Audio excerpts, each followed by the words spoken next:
Hey everyone, welcome to the review. Here's my review for the movie The Great Wall. Yes, The Great Wall stars Matt Damon, Andy Lau, Willem Dafoe, and Pedro Pascal, and this movie is directed by Zhang Yimou. Zhang Yimou has directed such amazing movies like Hero and House of Flying Daggers, amazing kung fu action movies, brilliant movies. And then when I saw the previews for this movie and I found out this director was directing this movie, I was curious because this movie looked very strange.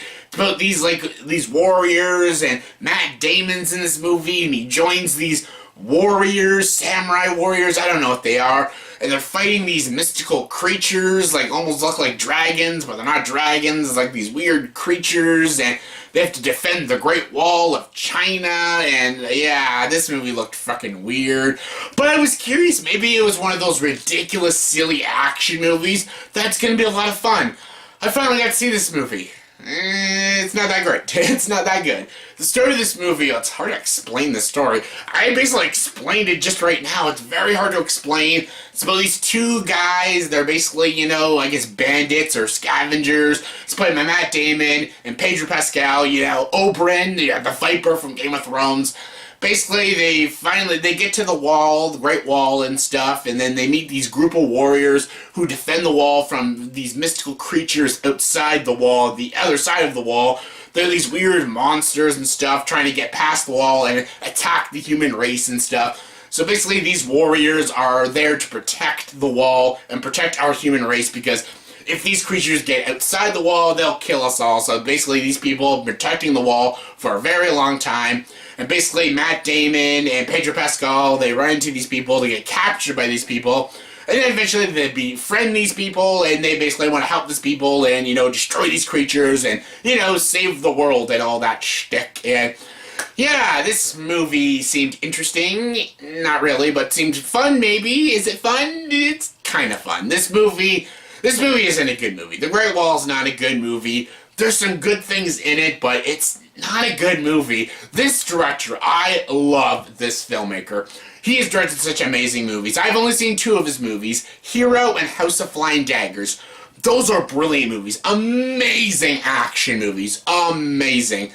So yeah, this movie, The Great Wall, since he did those movies, The Great Wall is like a huge step down, because those are like masterful action movies. This is just a very silly, stupid, generic, forgettable action movie. So yeah, he went really downhill with this movie. I can see where he was going with it, but man, this movie's a freaking mess. A huge mess. Alright, let's get to the positives first, because there are a few positives. There are some positives with this movie. One of the positives is the costumes. The costumes in this movie look fantastic. The uniforms, all the costumes of all the soldiers, all the costumes look fantastic. The makeup design's great too. The production looks really good too. Some pretty good set pieces in the movie, so give it that. Pedro Pascal. Pedro Pascal is in this movie. I freaking loved him in this movie. Pedro Pascal, yes. Oberyn from Game of Thrones. He was so good in this movie. Hands down the most interesting character in this movie. Actually, if they ever made a sequel or a spin-off movie for this character, I'd watch that more than I'd watch this movie. He was hands down the best and most interesting character in the whole film. You don't know whether to trust him or not. He's always doing bad or good things. He's here and there. He's a very complex character. He's the Malcolm Merlyn of the Great Wall movie. And that's why I like Malcolm Merlyn from Arrow. He's such a complex and dark and interesting character. And I found that with Pedro Pascal's character. I don't know his name in the movie because they barely say anyone's names in this movie, but yeah, he was the most interesting character in the movie. He was the best character in the movie, and he gave the best performance out of everybody in the movie. Everyone else, not so much. But anyways, a few more positives. There's a few good action scenes, because again, this filmmaker knows good action.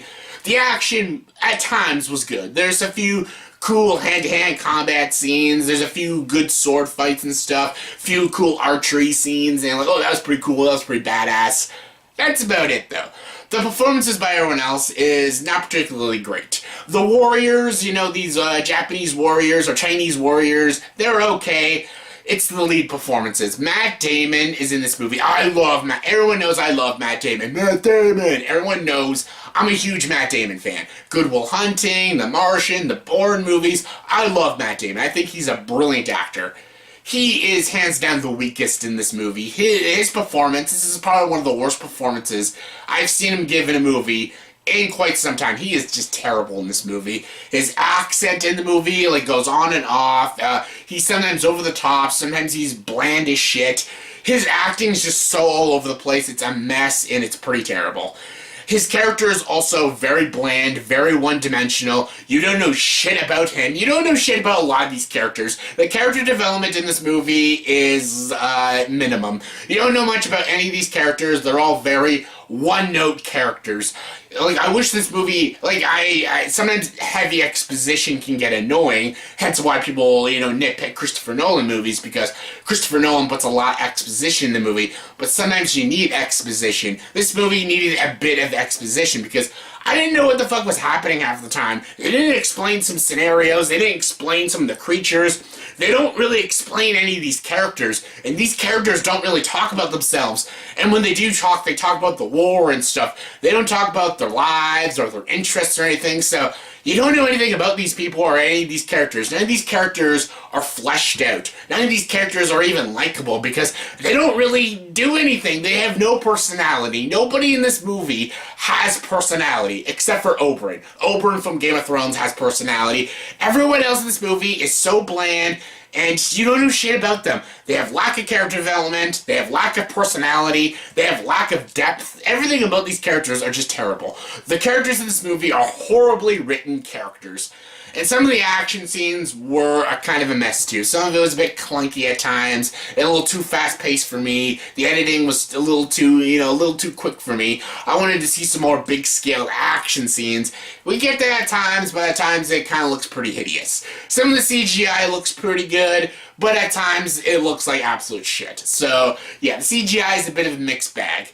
The pacing for this movie at times is fun and entertaining, then sometimes it's boring, dull, and derivative. So yeah, this movie is all over the place, and this movie is a complete mess. And again, I know this director. This director is a very talented filmmaker.